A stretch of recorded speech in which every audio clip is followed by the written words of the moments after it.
Vote কারচুপি করা হয়েছে, ব্যালট বাক্স ছিনতাই করা হয়েছে, আমাদের এজেন্ট বার করে দেওয়া হয়েছে এবং অনেককে রক্তাক্ত করা হয়েছে। আজকে আপনারা দেখেছেন জাতীয় ত্রয়োদশ জাতীয় সংসদ নির্বাচনে অনুষ্ঠিত হয়েছে।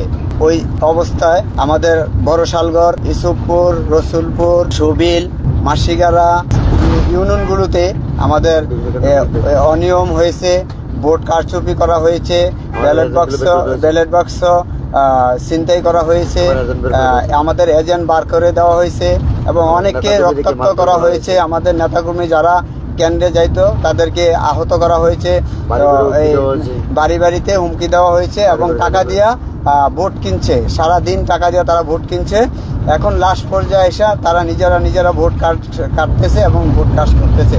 এই পরিস্থিতিতে আমি আমাদের দেবিদ্বারের সার্বিক জনগণের উপর বিবেচনা চিন্তা করে আমি আজকের এই জাতীয় ত্রয়োদশ জাতীয় সংসদ নির্বাচন আমার এই পক্ষে বিএনপি সমর্থিত গণঅধিকার পরিষদের টাক প্রতীকের পক্ষ থেকে আমি আজকের এই নির্বাচন বর্জন করলাম।